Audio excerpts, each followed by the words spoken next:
Welcome to Swiftuality, where we meet at the intersection of Taylor Swift and spirituality. We're your hosts. I'm Megan. And I'm Hannah.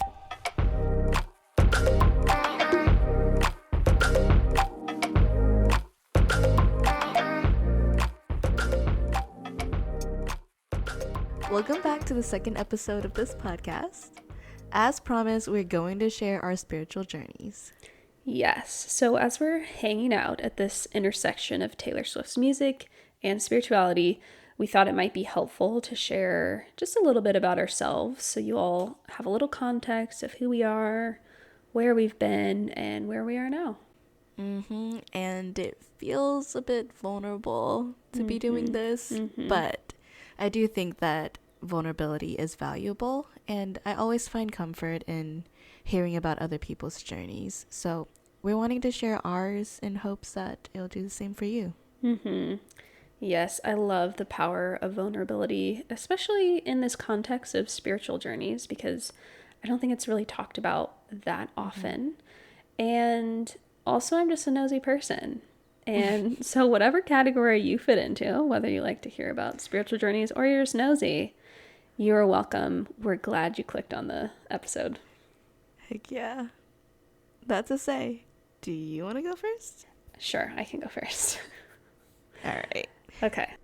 So my spiritual journey starts with being born into what you might consider a mixed faith family. So my dad was raised religious, but he's been an atheist since he was pretty young. And my mom became an evangelical Christian when she was a teenager. Okay. But maybe this makes sense, but we didn't really talk about religion or spirituality at home, like at all. So I had a really interesting exposure to Christianity through the school I attended. From preschool to 8th grade, I went to the same school. It was a private evangelical school where the Bible was just another subject that was taught alongside like math and social studies and reading, which is kind of funny to think about now. But yeah, so I was taught at the school that the Bible was inerrant, which just means like it's without error, and that it was like God's perfect message to the world, that it held all the answers to life's questions. Like any question you had, the Bible had an answer for it. And the other big thing I was taught was that people were deeply sinful, and you had to be careful because like your mind and your body were going to constantly lead you astray, because it was like human flesh is what the Bible calls it, or like that's the language that's used. So yeah, you kind of had to be like vigilant about staying close to God and knowing his word, which is the Bible. And it's like separation with like the secular world. Yes. Secular music, and you have to like be apart. Yeah. And like an upstanding citizen, be better than everyone else. That kind of narrative. The phrase is like, be in the world, but not of the world. Yeah. Yeah. So it was just kind of like I don't know. It taught me to like not trust myself and like my inner thoughts, because it's like, oh, you as a human, you're sinful. You have to like memorize what God wants. And then the most important thing anyone could ever do was ask Jesus into your heart, which doesn't make a lot of sense to me now. Like, what does that even mean? And like, that's not in the Bible, that thing. The sinner's prayer. Yeah, they make it seem like it's in there, but yeah, I haven't found it yet. Almost like a ritual that like, oh, you become a Christian through doing this particular thing. Exactly. Yeah, and it was so serious, because if you like didn't have Jesus in your heart, if you weren't a Christian, you're going to hell. No questions asked. Like that was the thing you needed to do. Yeah. And since I knew like this quote unquote truth that Jesus was the only way to God and therefore into heaven, I was told it was my responsibility to convince other people to become Christians and say this prayer. Like that was like, this is the reason you're on earth. So as you can imagine, this was a lot to put on a kid whose dad is atheist, and then my maternal line is also Jewish. So I remember, I think I was maybe in like first grade when it somehow came up with my parents that my grandma was Jewish and therefore I was Jewish because of the way that's passed down. And I just remember immediately bursting into tears being like, no, I'm not Jewish. I'm a Christian. Like, I'm a Christian. I can't be Jewish. And I had this whole meltdown because I was so worried about going to hell myself. And then, of course, like, and it's like, oh, my grandma and, you know, so much of my family is also going to go to hell. So growing up, I felt this incredible pressure to be good, to like, I think in a way, be perfect and show the people in my family and anyone I came into contact with, like on my sports teams and things like that, who wasn't a Christian. I had to show them what it meant to follow Jesus because I could be their only chance to hear about Jesus and save them from the fiery pits of hell for eternity. Eternal damnation. Yeah. So yeah, was holding a lot of that as a kid, which, you know, I thought was normal because my teachers and like people in chapel each week, this was what was talked about. Like, it felt like a lot. And I loved and trusted those people. So yeah, why wouldn't I believe them? Right.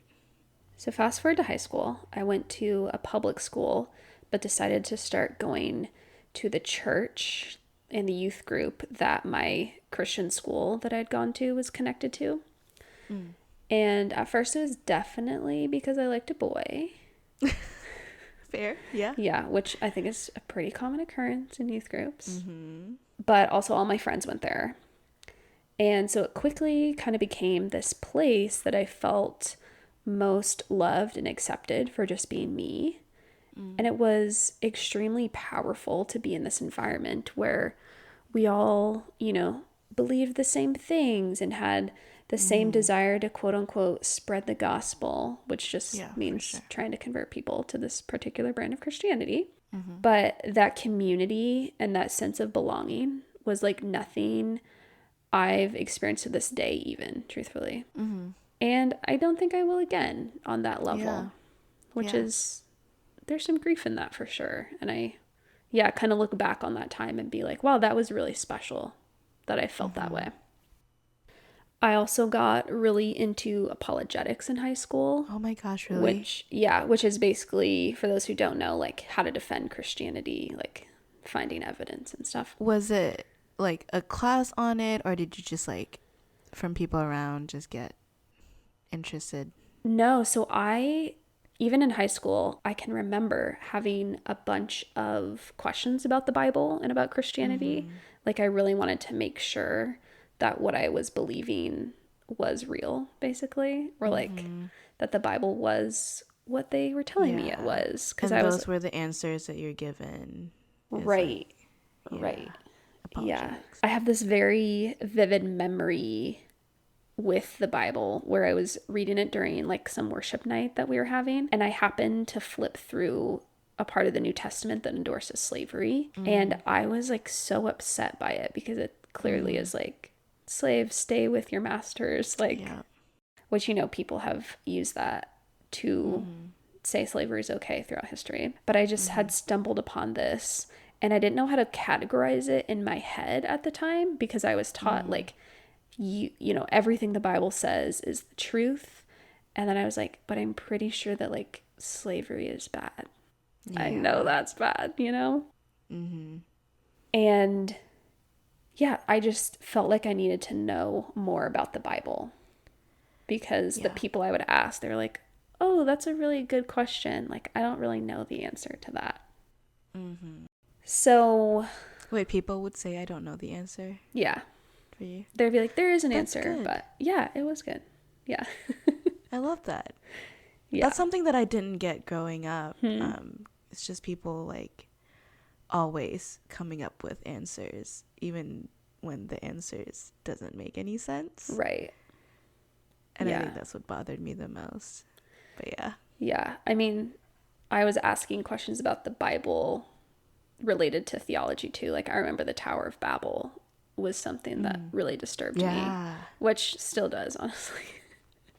Yeah. Like, what is that story, you know? Yeah, I think I asked my dad once, like, if it's just Adam and Eve and their kids, who did their kids married and had babies with? Yeah. Like, And, like, it didn't make sense. The answer did not make sense. I right. think he just said, like, there are other people around. I'm like, okay. Which, like, okay. Yeah. Yeah, that's so funny. Anyways. Yeah. Another big thing in high school that happened was I went on a couple of short-term mission trips in high school, which really expanded my worldview and like my desire to keep traveling and experience different cultures in the world. Really good for me. Probably definitely not so good for the people we came in contact with there, which, Yeah. hard to look back on that. Yeah. These mission trips kind of inspired me to want to study missions and, of course, more of the Bible. So that's just what I did. I went to undergrad, was a missions major, Christian ministries, and was also really into psychology, was a psychology double major for a little bit, but ended up doing, ended up doing biblical studies as my minor. Okay. But undergrad was such an explosive time of learning for me. It was really eye-opening to be in an environment that, even though other people were evangelical, I would say, I had this realization that we all kind of see the Bible differently, but we think that our own interpretation is the right one. And then, like, we can all prove it using the Bible. Yeah.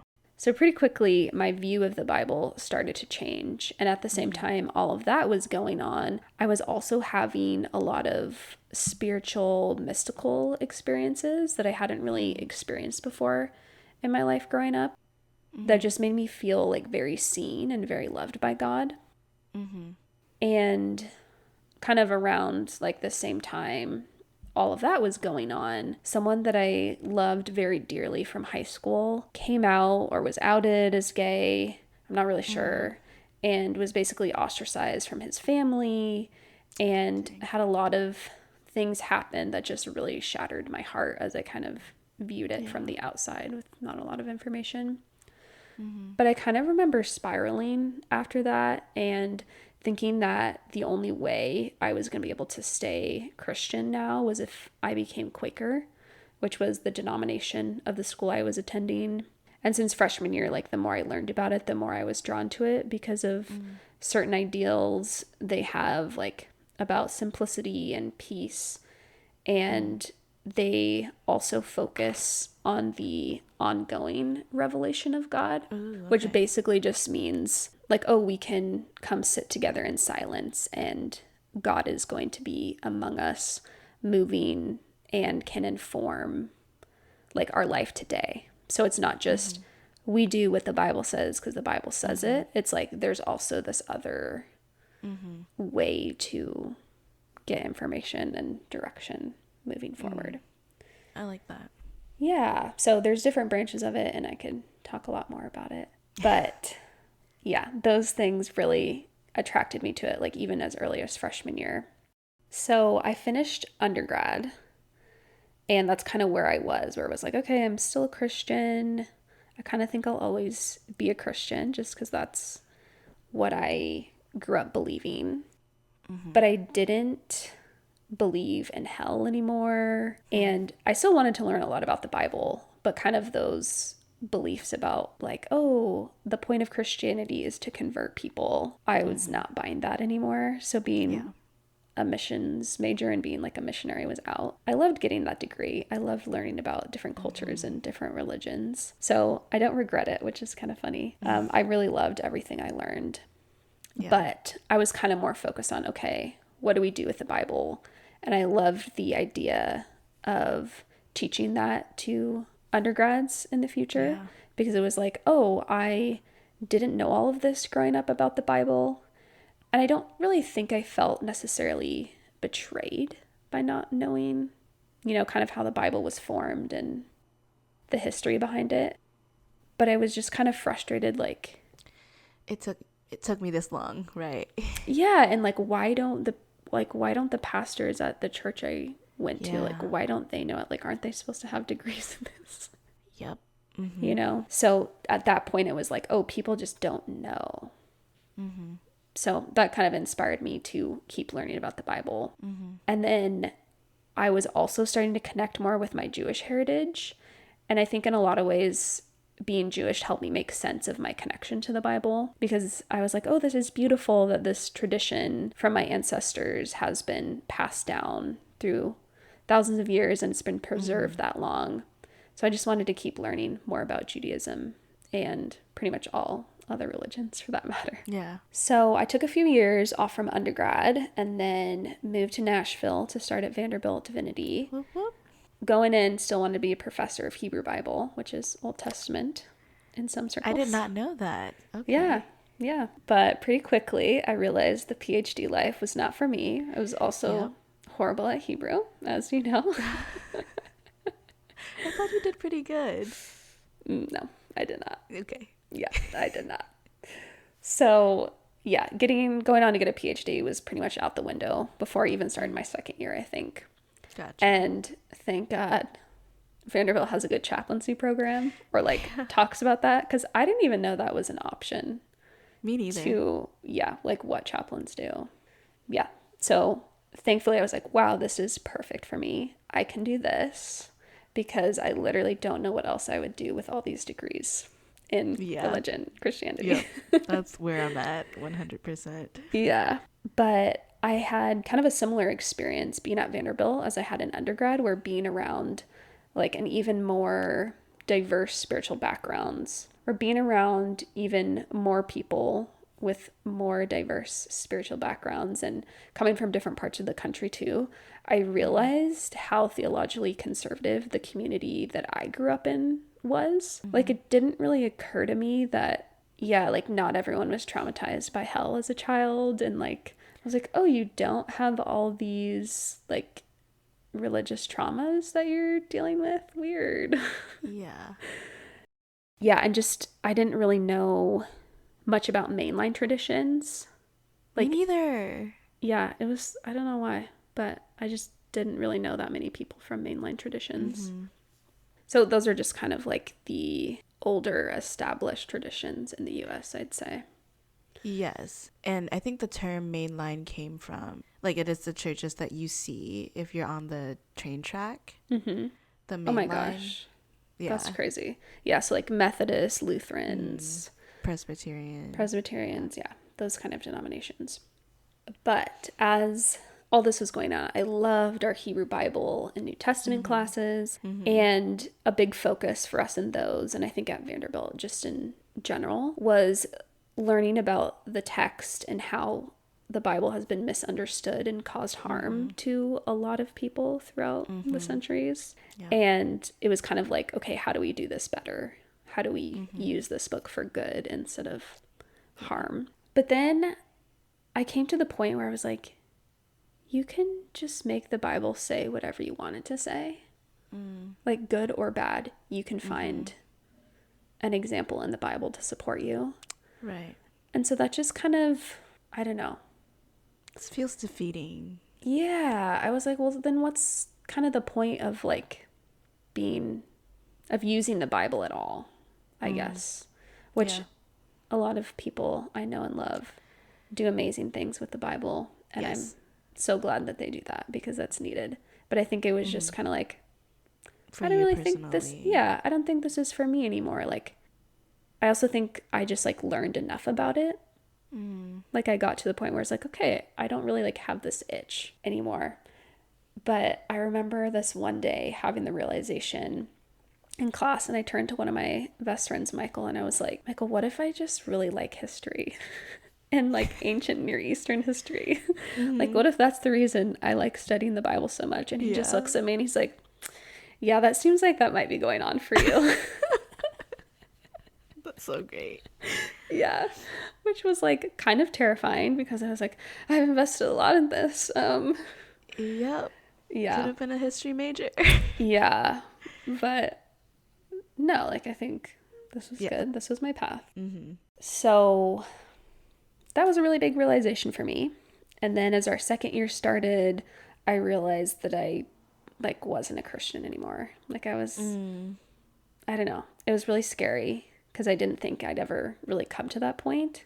And I thought I would just always be a Christian. But kind of the best way I can describe it, like the shift, was that Christianity just didn't really feel like home anymore. It's not like my beliefs necessarily changed. It was more, I guess, like where I put value and like where I want to spend my time. I don't know. And I thought about converting to Judaism for a little bit just because it's like, oh, well, I'm not Jewish because of my beliefs. It's just like how I was born and who I am. But then I was like, well, I'm not going to fit there perfectly either. And even like the last few years, I'm like, I don't want to sit in a service. Like, I just think I'm not religious anymore. Yeah, I feel you.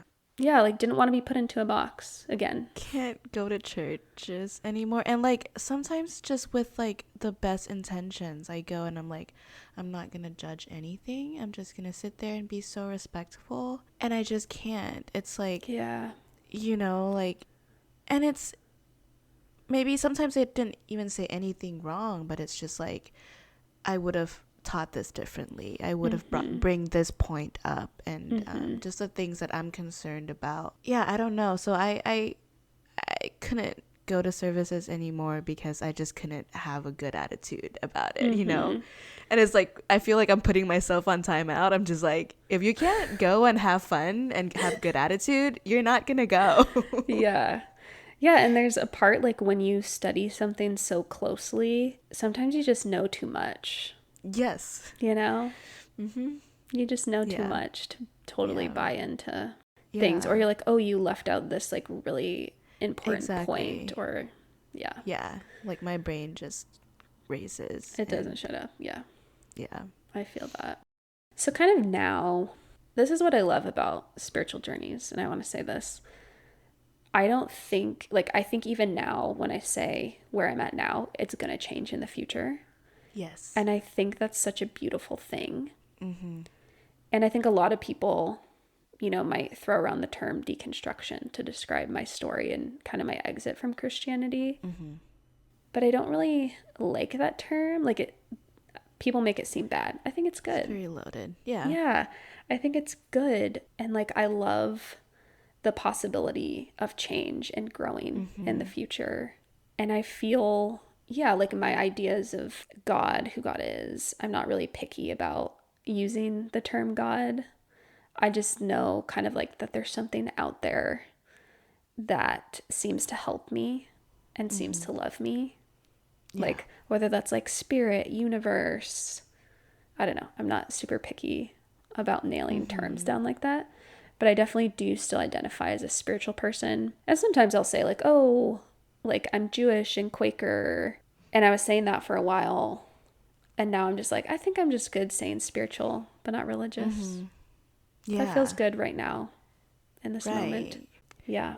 Yeah. Like deconstruction feels, it's so loaded. One thing I want to point out, and I think most people know this, is that like it's not something that you choose to do. Like it's just something that just naturally happens when you're just overwhelmed with questions and the answers aren't satisfying enough, that you just revisit definitions and the constructs that are made and break it down, take it apart, just to find where it went wrong, you know, like why am I feeling this way and why aren't these answers satisfying to me anymore. And I feel like it's a continual process. Like once you start the deconstruction, it you know, and it should lead into reconstruction, you know what I mean? Right. Like you're not just deconstructing and what, you know, it leads into constructing, and it's like a process that you're in of like redefining things and rebuilding things too. Which goes back to our definition of spirituality again too, where it's like you might have found meaning and coping in, you know, a certain version of Christianity or the things you were taught when you were young, but that doesn't always work for you throughout your whole life. Right. And so you have to continually examine and be like, okay, what does bring me meaning in life? What does help me cope?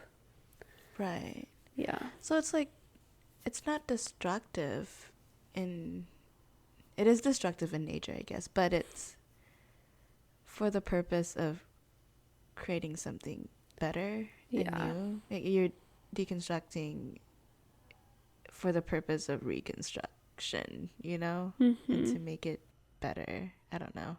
Yeah. I think I kind of want to push back on the need for reconstruction, I guess. Because I don't think that's necessarily true in all cases. And this is why I don't really like the deconstruction. That is true. Idea. Yeah. That's why I like to call it a spiritual journey, you know? Like, it's not good or bad. It's just life. It's and part of, yeah. It's just change. Yeah, we're just continuing our lives, and the way you think about things changes.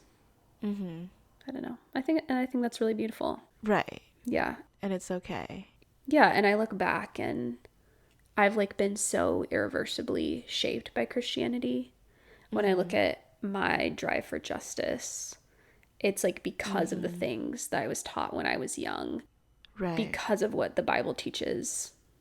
Right. You know, out of Christianity and Judaism. Yeah. Like, those are in me, and that's what I can point to when people ask me, like, oh, why do you care so much about this? It's like, because that's what I'm supposed to be doing. Yeah. Yeah, caring for others and making the world more just. That's kind of how I see my role. That is biblical. Yeah.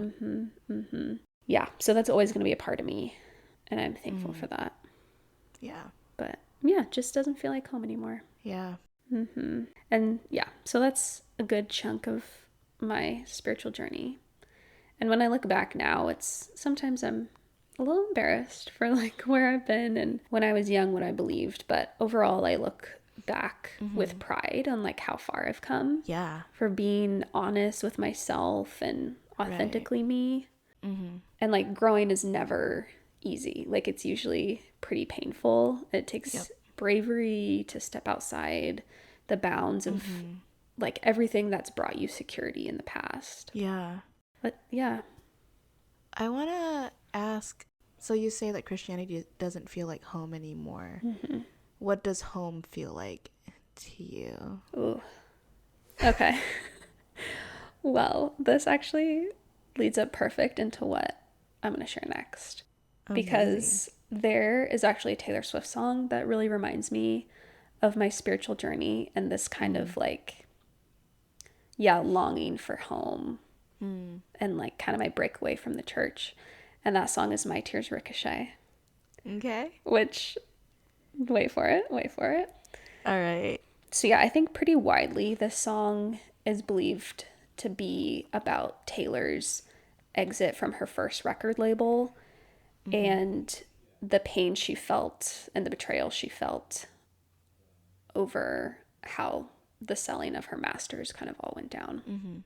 So that's kind of the background for those who aren't super familiar with it. But there's just some lines that, I don't know, just hit me so deeply. And I think it's because of the spiritual journey I've been on. There's a lot of like funeral and even cremation imagery in this. I'm sure we'll talk about that later. Yeah. But the line that just cuts me to the core is, I didn't have it in myself to go with grace. And this just reminds me so much of being a young woman in the evangelical church where you're expected to be a certain way. Like, it's really favored if you're like quiet and meek and you know, want to keep the peace and you are encouraged to like choose grace no matter how much you've been hurt or betrayed. Yeah. And so when she says, I didn't have it in myself to go with grace, it's not like she wasn't trying. Like, she tried so hard, but she just literally didn't have it in her. And I think it's so beautiful because whether or not she literally couldn't do it or she chooses not to go with grace because she's like, no, I have been hurt. Like, what I experienced was real. And she's like now brave enough to step out of the path that was set before her of being a woman, I feel like. So I just love that line. And then, and then I love in the, I think second or third time she says that, she says, I didn't have it in myself to go with grace. because when I'd fight, you used to tell me I was brave, Mm-hmm. which kind of reminds me of like, oh yeah, my questions were encouraged like up to a Mm-hmm. certain point. Yeah. And then when people didn't know the answers and then didn't like the answers that I found, Mm-hmm. it was kind of like, well, you like Mm-hmm. made me like this. Like you encouraged me to ask questions. Mm-hmm. You know, Yeah. wanted me to really know what I believed and why I believed it. Mm-hmm. And so she says that, and then the bridge, she says, and I can go anywhere I want, just not home. Which I feel, looking back on that, like my experience in the high school youth group, where I felt at home there, Mm-hmm. because we had this collective belief, I can't return to that. Mm-hmm. And so that's what feels hard. Because it's like, you ask me, oh, what does feel like home? And it's like, well, I don't feel that way anymore. And I don't know if that exists. And yeah, I don't know. Yeah. And that was really hard for me for a long time because I really wanted to try to go back to church Yeah. and, you know, be able to sit through a service without freaking out.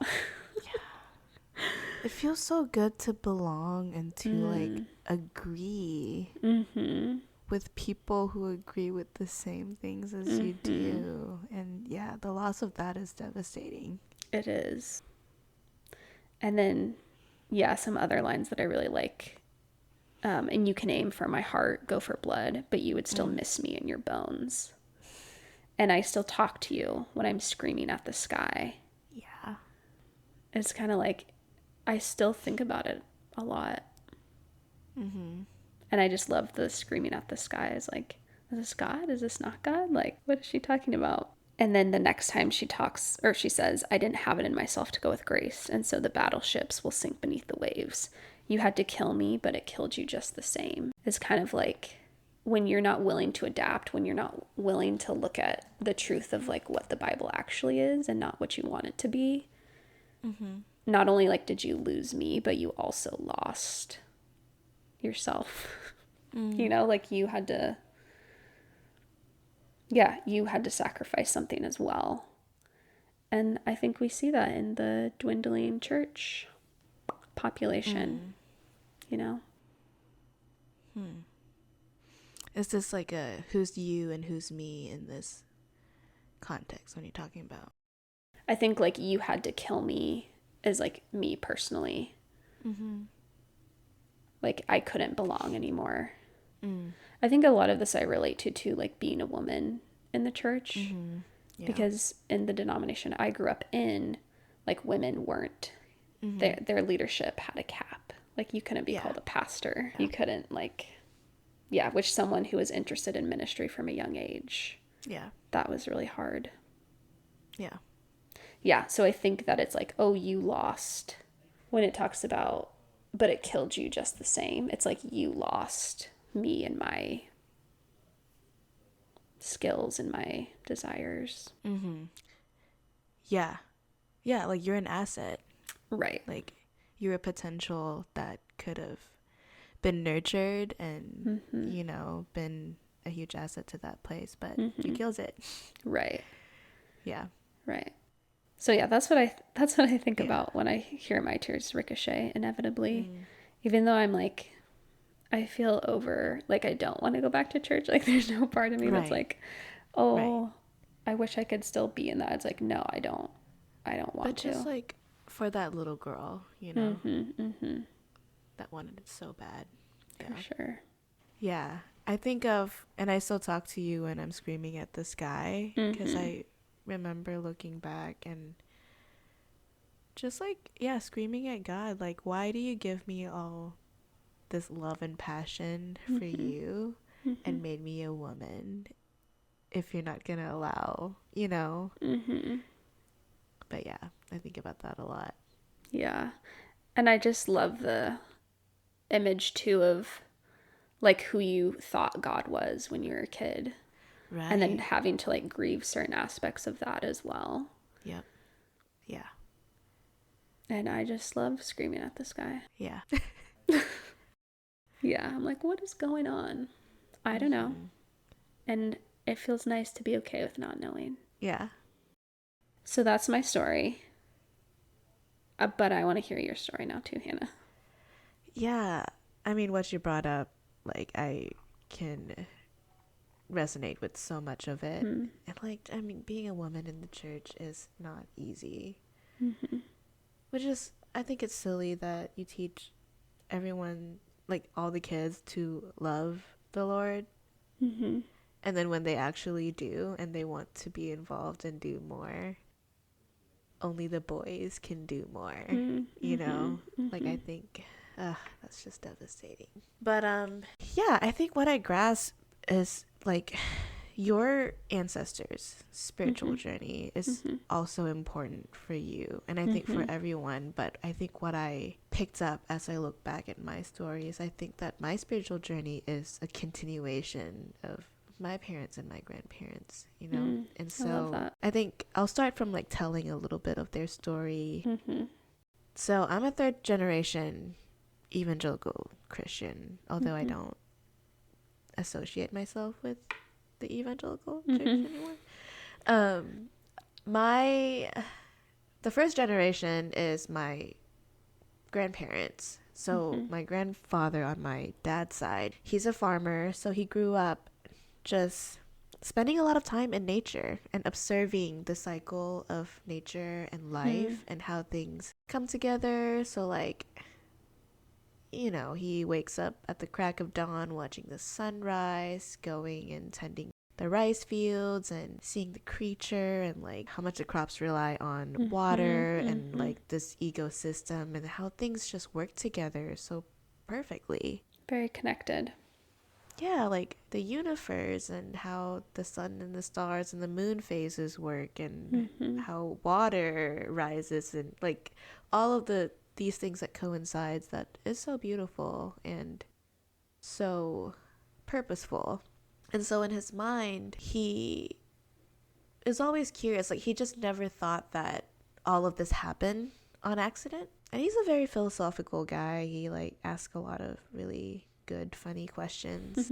But just kind of the explanation that he could find in Buddhism just wasn't enough for him. It just didn't satisfy until a missionary came to his village and told him about this God who creates the universe and made time and, you know, all these creatures. And that, like, answered it for him, you know? So he became a believer because of that. Yeah, so that was his story. And funny enough, his father, so my great-great-grandfather, was a shaman. And he was, like, known for, like, healing, and I think he maybe, like, tells fortune and stuff like that. I don't think he does any, like, medium, you know, or, yeah. Was that kind of like an indigenous practice? Yes. Okay. Yeah. I'm not sure, like, what all he does, which I'm always curious about. I need to look into that. Anyways. But yeah, so his home was built on top of a graveyard, on top of his father's grave. Oh, wow. And so it's, like, super haunted, but I guess he, like, draws power for that or something. And so, yeah, my dad grew up in that house. So that's his grandfather. So my dad grew up with, like, nightmares, like, just terrors all the time, because he was like, I mean, we're on top of a graveyard. There's, like, spell books all over the house. And yeah, like, he's just have nightmares his whole life. And I think his dad, my grandfather, told him, you know, about Jesus and, like, here's how to pray. And so he started praying, and ever since, his nightmares stopped. So because of that, he became a Christian. And him and my mom met in Bangkok when they were, like, serving at a church together. But my grandmother on my mom's side, she just passed away. I'm sorry. Yeah, I love her. But she was such a zealous believer too. And definitely she was evangelical. Yeah, and then, you know, I have other family members who have very strong cool stories about how they became a Christian. And it kind of became like a lore in the family of like how, you know, my grandmother, my grandfather, my parents became a Christian, you know, against all odds. Because there's not many Christians in Thailand. No, yes, very much a minority. And so, like, that was identity forming. Yeah, like, I found meaning in their stories as well. Like, I am a continuation of their story. And yeah, so I grew up in Thailand where Christianity is a minority. And for the first part of my life, I went to a Buddhist monastery school. But my parents didn't like it that was the only option because they were both in full-time ministry. So my dad's a pastor, my mom stays at home and like helps with the church because of course they're not going to call her a pastor, but she does all the things. She truly like does all the things. And we like live in the church building, so I'm like coupling this weird like being in the world and of but not of the world kind of mentality of like I have this Christian community that is literally my home, where I live, and this other world that I like step into sometimes when I go to school, and like this is real life too. Right. So it was confusing as a child to have friends who I love, who I know are gonna go to hell, you know, who my parents tell me every day that they're gonna go to hell, they're not gonna make it. And yeah, the responsibility of like there are so many people that I have to save, you know, like as a 6-year-old, right? It's just like, what do? I don't even fully understand what this is. But yeah, going to a Buddhist monastery school, they will have like regular like Buddhist ceremonies and Buddhist prayers every morning that we have to like, you know, stand in line and like put our hands up and pray for. And I just remember my mom telling me like, you do not participate in any of that. You don't put your hands up to pray, because if you do, like, that's you're worshiping another god, and that's you're gonna go to hell for that. Bad. So it's like literally every day just like permeating through my Christian household and like this world that they convince me is evil. So I never really felt at home, and I never felt, I don't know, free. I don't know. Yeah, that makes sense. Yeah, I really relate to that, like not fitting in fully, right, wherever you go, at home or at school. Because something's different about you. Yeah, in both places. Just so interesting. But yeah, I didn't truly think about my faith until I moved to Nashville when I was 15, when I am removed from everything that I know, and I didn't really speak the language, and just truly felt alone and homesick and culture shocked and all of that. And yeah, at 15, like, again, I don't know how to express myself and how I'm feeling. I don't understand the hormones and the feelings that's happening, but also like I literally cannot communicate to anyone because you didn't speak English at all. Yeah.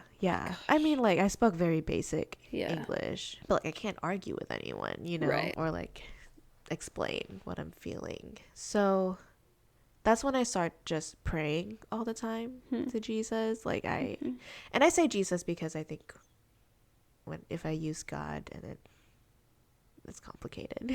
Okay. So I'm just gonna say Jesus. Whatever you need to do. Jesus is God.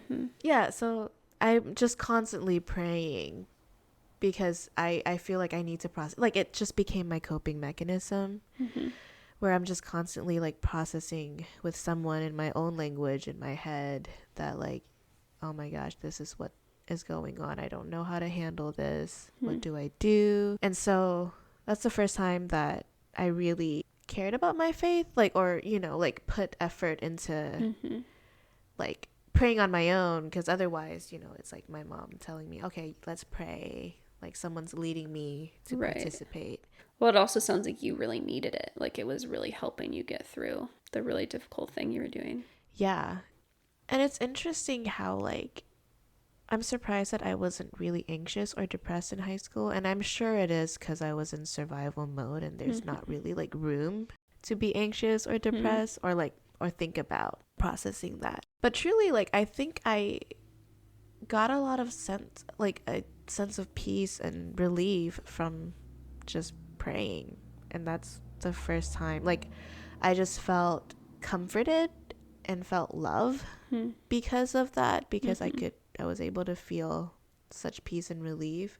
And then I just wanted to know more about this, because it's again, I feel like it's a mystical experience of like, I don't know, with the amount of pressure I'm feeling, I don't know how I'm okay. But the only thing I'm doing to relieve that is through prayer. It's just through like saying that, God, I like trust in you, right? And so for the first time, like, I felt loved and comforted, and I wanted to know more about this God.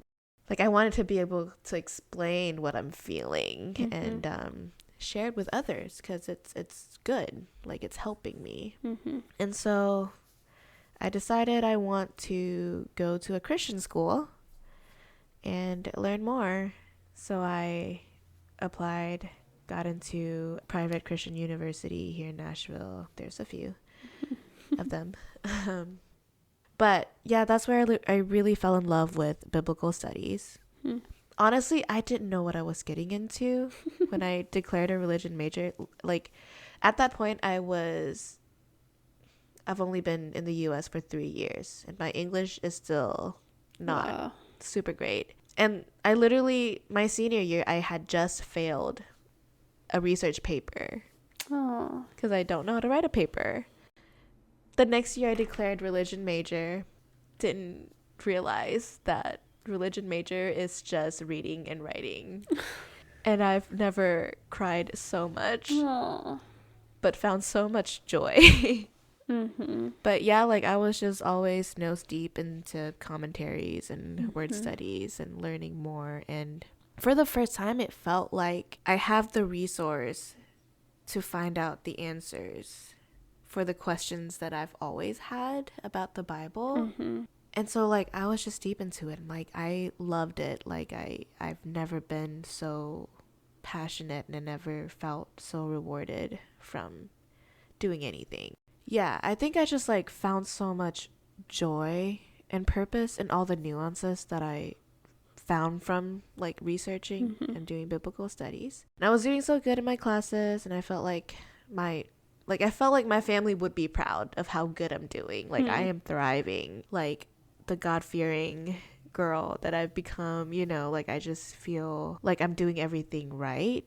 I'm living up to all these expectations my church community have for me. And yeah, that led me to wanting to be more involved in a bigger capacity at church. So then I start, leading missions trip and fundraisers, and like, I volunteered at every opportunities, and I was just doing all the things that, like, this is what you do as a young adult pursuing Jesus. So I feel like church felt like home to me around that time. I think from when I've adjusted to the culture here and starting to have friends, church has become, like you said, like, it is home. Like, it is where I found people that I can relate to, and like a common sense of purpose and shared interests. And so this is around when I was 18. And around that time, my pastor mentors a few other dudes at my church who came out of the youth group around the same time that I did. And I just wanted so badly for him to like notice me and reach out to me and like mentor me as well, because I feel like I love Jesus just as much as these guys love Jesus. Yeah, you're like, I'm putting in the work. Right. Like, see me, notice me, acknowledge me that I'm doing the right thing and the good thing, right? And it never came. And so at 18 years old, I just thought maybe I wasn't good enough. I'm not holy, like, I'm not Christian enough. I don't love Jesus enough. Because if I do, then like, it would be noticeable that people would pick up on that and like want to reach out to me and offer me mentorship and offer me all these opportunity to be involved. But yeah, it never came. And I just kind of internalized that more and more, that I have to be better. I have to do better. Right. You're like, oh, it must be me. It's my fault this isn't happening. Yeah. But when I start to feel the disconnect is when, nothing's turning up, nothing's panning out at church. Nothing that I do was recognized in the way that I wanted to. But at school, I was doing so well. Like, the professors love what I have to say, and I get good grades, and we have conversations outside of class, and they're interested in, like, my passion. Like people, my professors would ask, like, what do you want to do? And, in your future, just trying to help me decide, like, what path I need to take within the degree. So I felt so, like, invested in and so cared for in the academic context, but not at my church. So I just spent, honestly, my entire undergrad career just frustrated and confused. So then I've had maybe 2 conversations with him during my undergrad years, like, and they're each like a year apart. This was like the pastor at your church or something. Yeah. And the first conversation was just saying that I'm passionate about biblical studies, and I know that I'm a woman. I don't know what to do about it. And just like crying a bit because I truly didn't have a mentor, and I truly felt directionless. Because I'm just like, well, I know that, like, my family growing up and, like, that specific church didn't condone women pastors. So you kind of knew, like, maybe what I want to do is not allowed because I am a woman. Yeah. Exactly. But I just felt like I was just hoping that, like, because I love Jesus, that should be enough, right?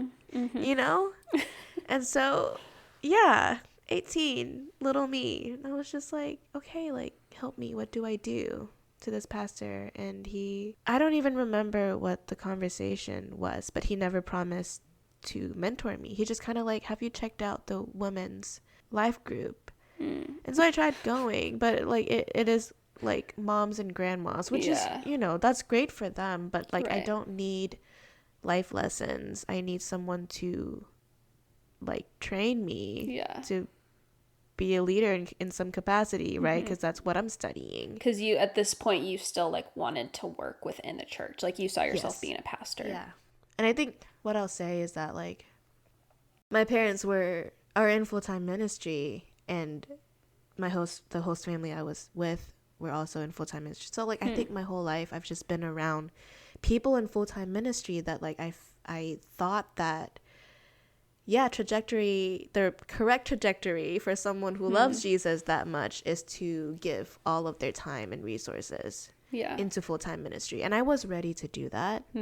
I was just like, okay, train me, take me there. So I think I sat down with him just mainly, and maybe I didn't convey it correctly, but he was just like, okay, like, go to the women's life group, and you can help with the youth group. And the youth group might be my second meeting with him. So anyways, I had 2 meetings where I cried with him saying, like, I need a mentor. I don't know what I'm doing with my life.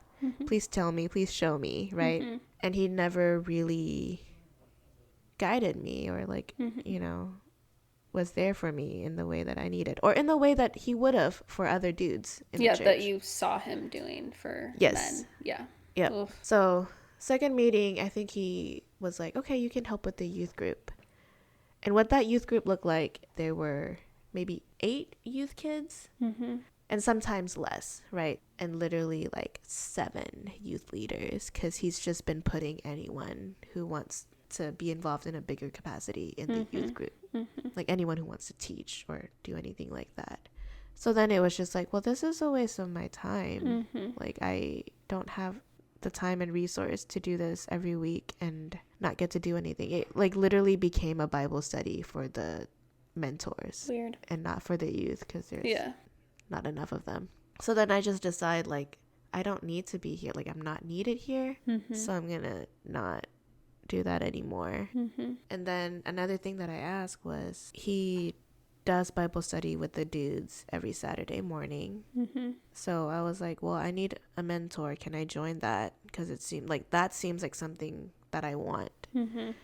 And so he's like, well, and I think I asked him directly, like, is that just for guys? Am I allowed? And he's like, well, I mean, like, it just happens to be that way. But I'll ask the guys, you know, if you can join. And he asked, and they're fine with it. So I joined, maybe literally might just be once, and then the group just kind of fizzled. They just kind of stopped meeting from then. Maybe it was twice. But yeah. And funny story, from that first meeting that I went, he was trying to explain what a prayer is not, and just trying to give like analogy to explain, and people weren't getting it.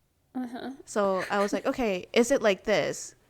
Are you trying to say that prayer is not like a magic incantation, you know, that you ask for something from God and then saying that like you'll offer something back in return, you know, the kind of like transaction? And then he was like, yes, exactly. Literally the next Sunday, he used that analogy. And I'm sure didn't credit you. No, didn't even ask if he could use it, you know, like it was just like a weird thing that like, we don't have a relationship, you don't want to mentor me. Yeah, I felt like I had to really impose myself into this Bible study. Like, you didn't want me to be there. You had to be like, that's what I want. Right, you didn't want me to be there, but I contributed something good that you use. What do I get in return? Like, what am I getting out of this, right? Yeah. Like, I'm not getting anything. So anyways, and then I just kind of want to not go to that church anymore, because I used this phrase to people that I talked to around that time, that like it just didn't feel life-giving to me anymore. Like, I feel like I'm just slowly dying there, withering away. And someone overheard me saying that, who's a leader at the church, and he was like, well, that's like a slap on our face by me saying that, because... And you're like, yeah, it is. Yeah. And I didn't mean it, right?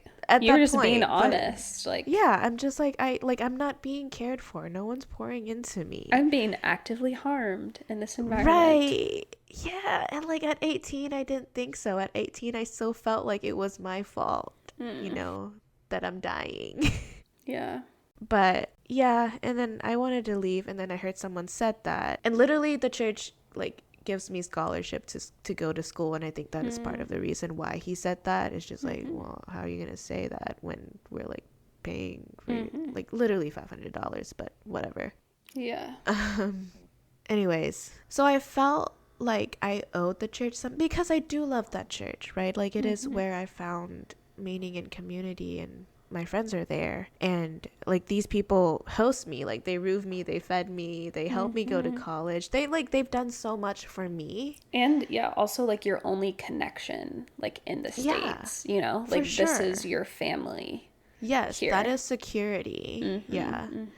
And so I just felt like not so much that I couldn't leave, that, but I don't want to leave. Like, I want to fight for this, you know. But yeah, like it was a relationship that I wanted to fight for, that I wanted to keep.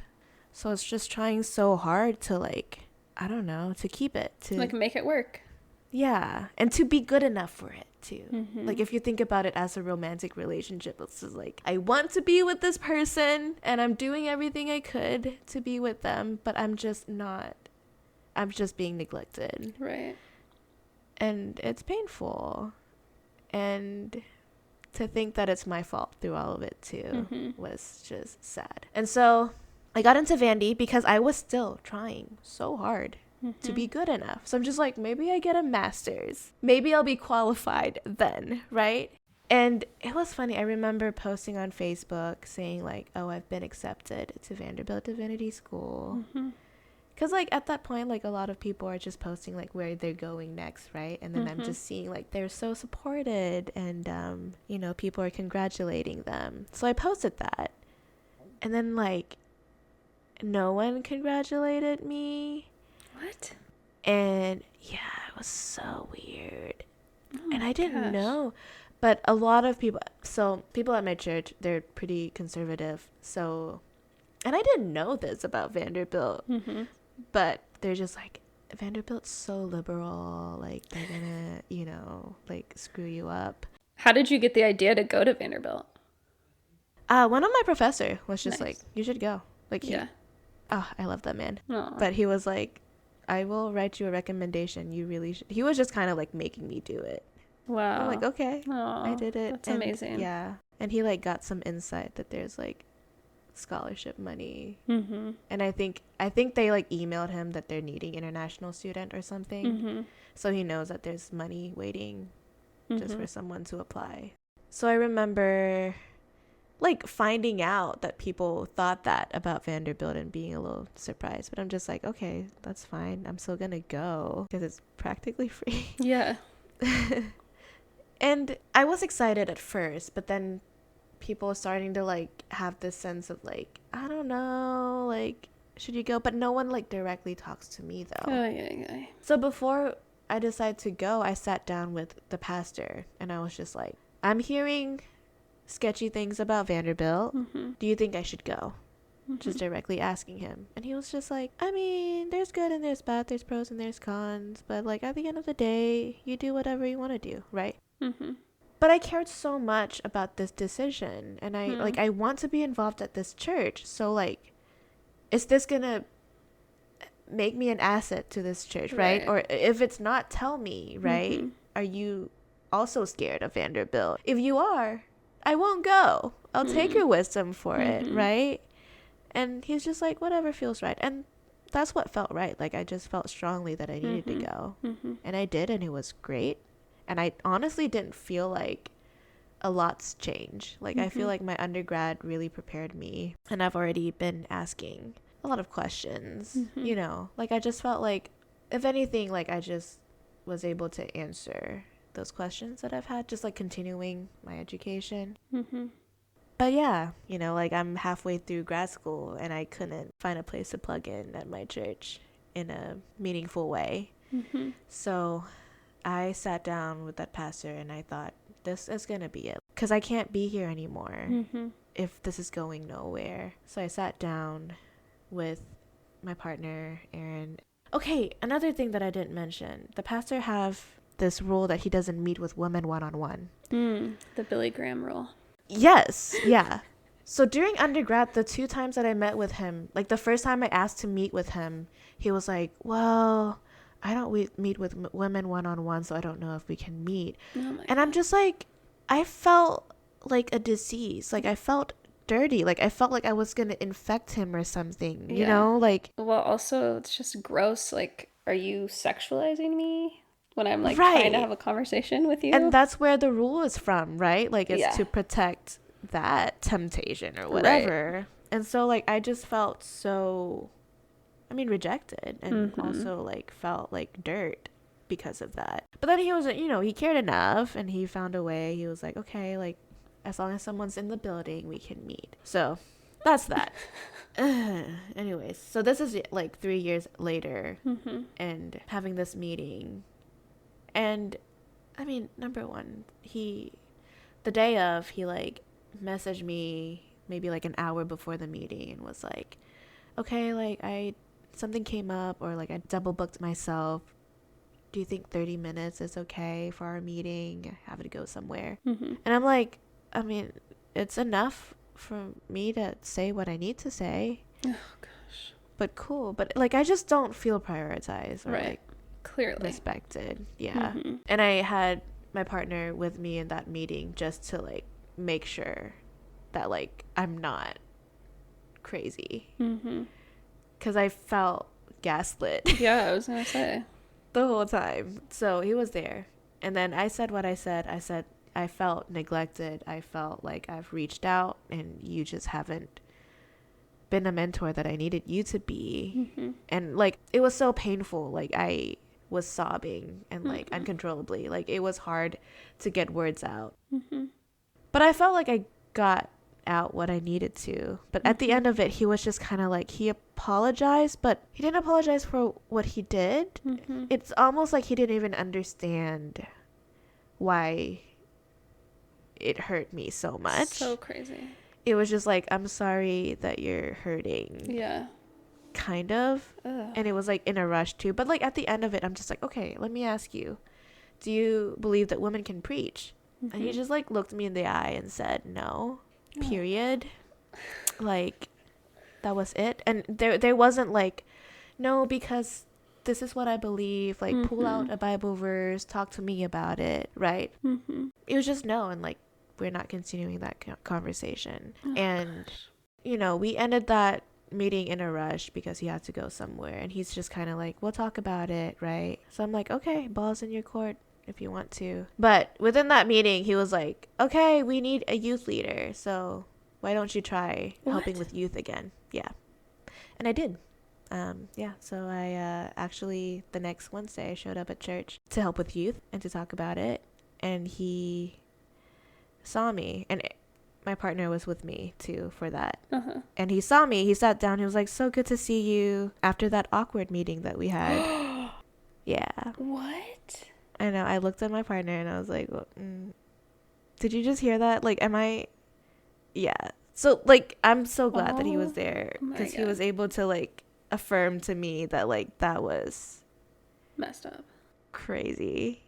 Ugh. So icky. So yeah, and I did help with youth for like another 6 months. Oh my god. I actually kind of remember you going through this because this was during divinity school, right? Oh yeah, fun times. Yep. Yeah, and I think I remember, like, you didn't tell me that much, but you told me a little bit, and I was like, girl, you gotta leave. Yeah. You gotta go. I know. And you know, again, I don't regret it, because I can say like I gave it my all for this relationship to work. And it's not my fault anymore, you know. So like I haven't gone to that church in a year, in any church really. Like I don't know, pop in and out sometimes. I went for Easter just because like I still love the people there, you know, like they're still family, but I can't just, it's not a place for me anymore. And it's not, again, like you said, it's not home, and I will never get that feeling back. But oh yeah, so let's get to the Taylor Swift song. I feel like I've heard a certain piano intro throughout this whole thing, and I wonder if that's where you're going. Okay, just Tolerate It. Yep, that's the one. Yep. So Tolerate It came out in 2020 during COVID. It is after I had that conversation with the pastor. So I'll just read some lyrics, right? I sit and watch you reading with your head low. I wake and watch you breathing with your eyes closed. I sit and watch you. I notice everything you do or don't do. You're so much older and wiser. And that just brought me back to when I was a kid. So like the next lyrics is, I wait by the door like I'm just a kid. Use my best colors for your portrait. Chills. Lay the table with the fancy shit and watch you tolerate it. Oh my gosh. It's just like, I just, you know, like my whole life flashed before me. Like the time that I was a little kid, it's just like, I'm trying so hard to love Jesus the way that like my parents and my grandparents love Jesus, right? I'm trying so hard, and like I'm willing to do anything to be seen and to be noticed and to be acknowledged that I'm doing good, that I'm doing enough, right? And watch you tolerate it. And the next line, if it's all in my head, tell me now. Tell me I've got it wrong somehow. I was so willing, like, and I gave everyone every opportunity to be like, sit me down, dude, like just tell me, because you're a woman, therefore you can't pursue these things. I would have stopped, you know. Oh my gosh.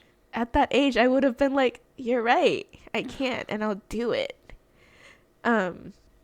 Which honestly, so glad. And I think the reason no one sat me down and told me that to my face is because I don't truly believe it.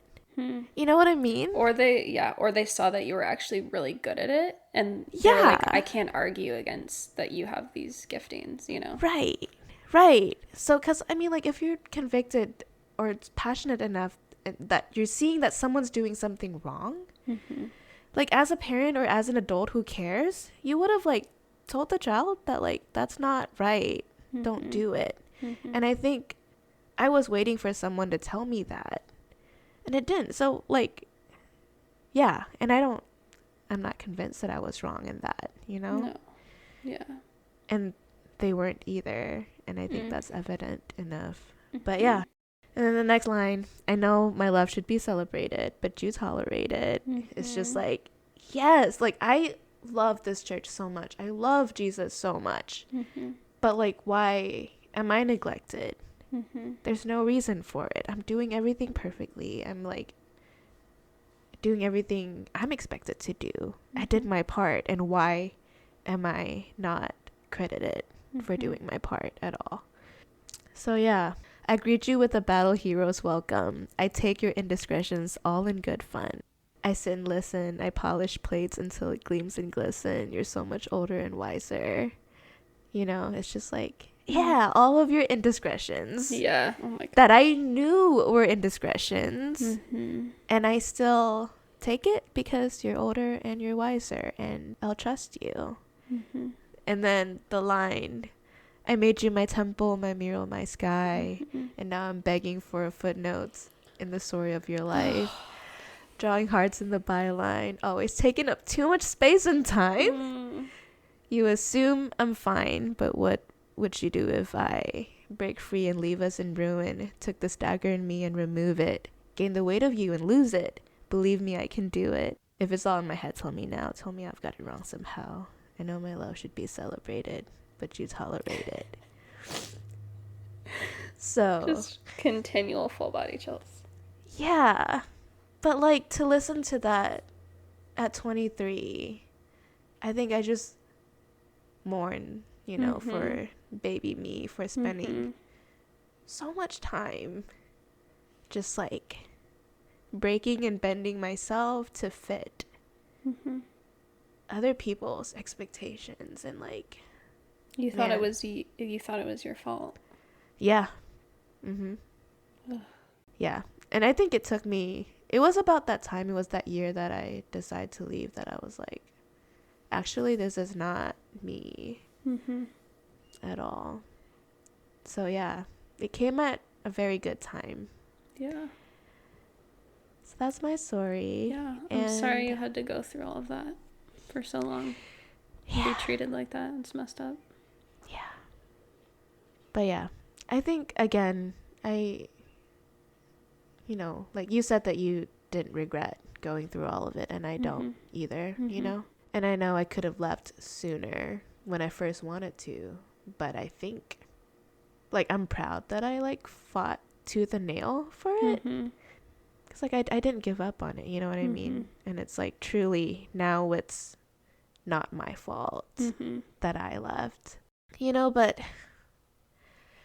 where I'm at now, though, I don't know if I want to associate with being a Christian anymore. I don't think so.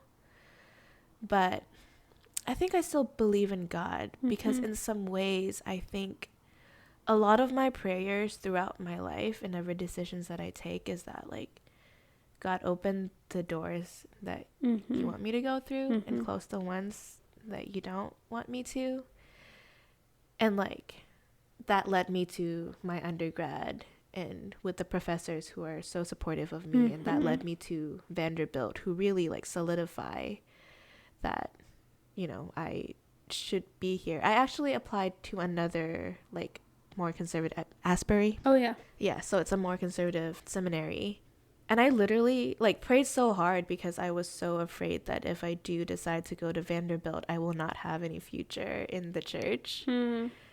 Like, that was what I was dealing with, right? Yeah. So I applied to Asbury because that's, like, a more acceptable school. Yeah. And I was just like, God, whatever you want me to do, like, just provide, right? Like, give me the signs.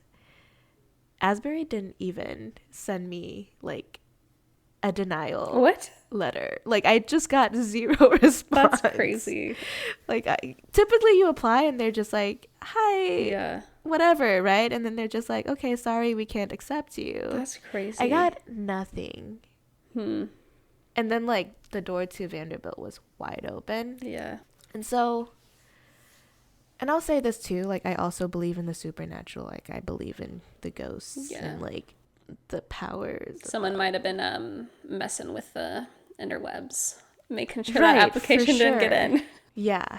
And I will say this, like, if I don't believe in those things, I don't think I'll believe in God, you know, just from everything that I've gone through. Like, I would have just left God as I leave the church too. But I think there is so much in that. And leaving hurt so bad because it doesn't it's not just me leaving my hopes and dreams, but I felt like our family, my family's faith in Christianity is like a legacy.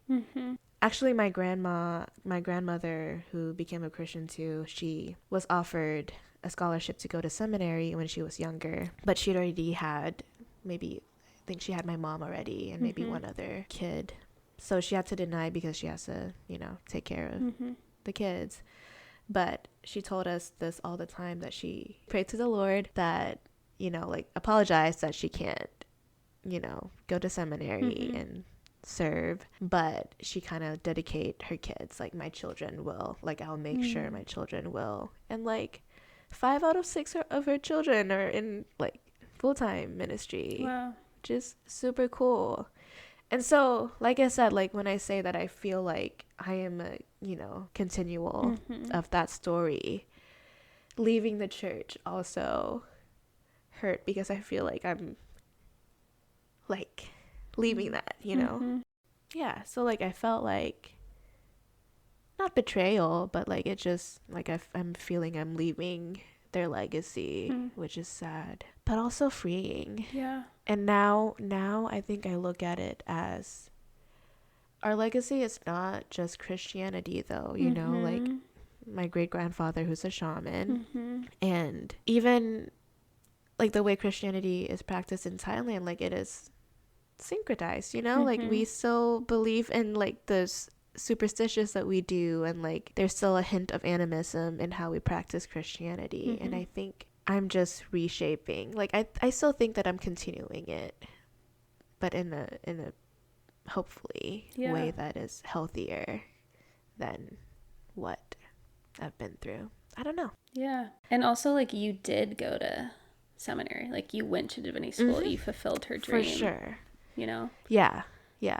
And yeah, I hear what you're saying about like this is maybe not what she had envisioned exactly. Yeah. But also I think she's so proud of you. Like, Thanks. No matter what, And I think so too. Yeah. Yeah. Like I don't regret anything, and I learned so much and I've grown so much. I think in a sense of like continuing the legacy, right? Like I'm not deleting it. Like it's just changing and shifting, and I'm still passionate about my people, and my tradition. I have so many thoughts about all that you've shared, but I think this is kind of a good point for us to talk about like what we are thinking going forward, because I know a lot of this episode we talked about like being evangelical Christians and like how we're both, that's where we're coming from, and we want you all to know that. But also I want you all to hear too that we now, like at the point we're at, we just, I feel like are exploding and expanding and are just like so open to other traditions. Yeah. And like I find myself too wanting to go back to like what all my ancestors believed, and like how did they live in the world, going as far back as we know. Right.